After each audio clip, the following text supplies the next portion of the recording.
Kung mahilig ka sa mga haunted places, siguradong narinig mo na ang tungkol sa Diplomat Hotel sa Baguio. Isa ito sa mga pinakasikat na haunted spot sa Pilipinas at ilang beses na rin na-feature sa mga TV shows tulad ng Misteryo ng GMA at sa iba't ibang YouTube paranormal channels. Dahil doon, na-curious kami ng mga kaibigan ko, nagplano kami ng date at habang hinihintay namin, nag-research muna kami tungkol sa lugar. Doon ko nalaman ang mas malalim na kasaysayan. Dati pala itong kumbento ng mga Dominican noong 90s. Pero nang dumating ang World War II, ginamit ito ng mga sundalo at naging saksi sa matinding karahasan. Maraming pari at madre ang pinugutan ng ulo. May mga sibilyan ding pinahirapan at pinaslang sa loob mismo ng gusali.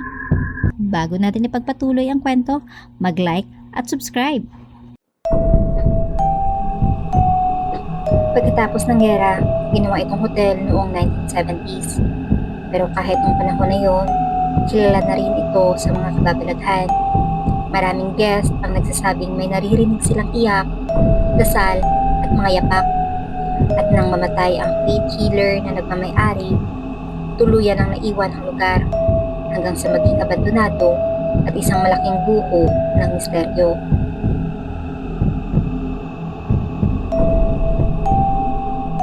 Kaya nung dumating yung araw na nakatakda na namin puntahan ito, iba yung kaba at excitement. Sa isip-isip ko, ito na talaga, hindi na kwento o documentary. Ako mismong makakaranas kung totoo nga lahat ng sabi-sabi. Pagdating pa lang namin sa harap ng gusali, ramdam ko na agad yung bigat ng paligid. Kahit parang tourist spot na nga yung lugar na yun.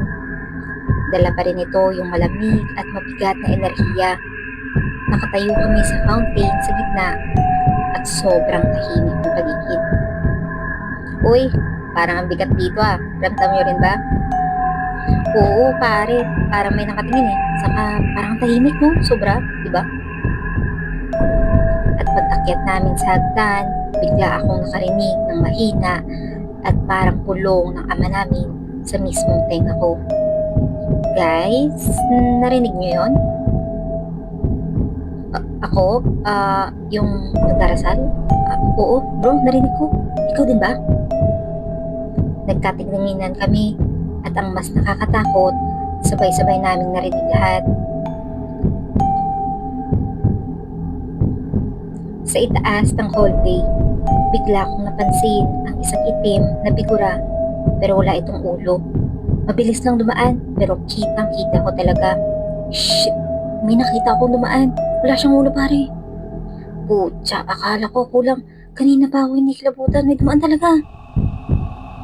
At habang bumababa kami, isa sa mga kasama namin ang biglang tumigil.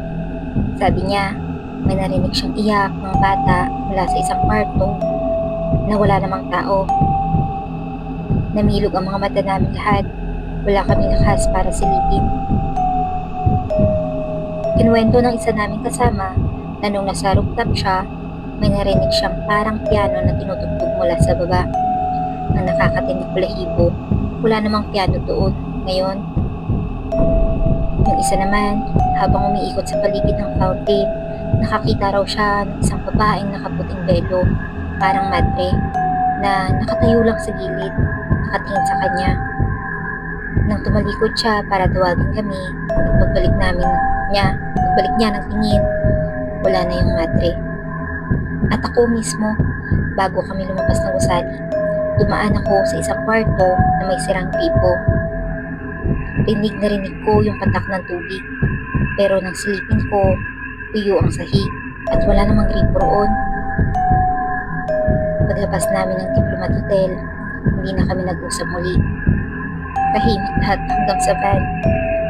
Doon ko lang nalaman na halos pare-pareho pala kami ng naramdaman. Parang may nakasunod, malamig ang hangin, at mga tunog na hindi maipaliwanag. Pag-uwi ko, hindi ako mapakali dahil curious pa rin ako. Nanood ako ng iba't ibang videos tungkol sa Diplomat Hotel, mga sightings, paranormal investigations, at mga documentary. At habang pinapanood ko, lalo akong kinalabutan. Kasi halos lahat ng kinuwento nila tugma sa mga naranasan namin. Bulong ng dasal, iyakan ng mga bata, mga aninong naglalakad sa hallway, at mga presensya ng mga madre. Pero ang pinaka nakakakilabot, isang kwento ang napanood ko tungkol sa isang babae na bumisita rin sa diplomat. Matapos siyang umuwi, nagsimulang mangyari sa kanya yung mga bagay na halos kapareho ng nararamdaman ko. Panalamig ng katawan, mabigat na presensya, at mga bangungot gabi-gabi. Dahil hindi siya mapakali, dinala siya sa isang psychic. At doon nang nalaman na hindi siya umuwi ng mag-isa. May kaluluwa raw na sumama sa kanya mula sa diplomat. Doon ako lalo natakot. Kaya naisip ko, paano kung ako rin may nakasama pa uwi? Kinabukasan, nilagnat ako ng madaling araw. Nagtaka ang mama ko kung bakit bigla akong nakina, kaya dinala niya ako sa magtatawas. Doon nalaman na nabati daw ako. Sensitibo sa mga ganitong lugar kaya madaling kapitan. Mabuti na lang daw, hindi sumama sa akin yung nakita ko sa hallway. Kundi, baka mas malala pa ang nangyari. Simula noon, natuto na ako mag-ingat dahil minsan, ang simple curiosity lang pwedeng magdala ng panganib na hindi mo inaasahan. Kung balak mong puntahan ang Diplomat Hotel, tandaan mo, hindi lang sira-sirang gusali ang makikita mo roon dahil bawat sulok ng pasilyo, sa bawat dilim na pader, may kwento at baka may nakatingin na pala sa'yo. At tandaan mo, hindi lahat ng bumabalik mula sa diplomat umuuwing mag-isa, kaya mag-ingat ka.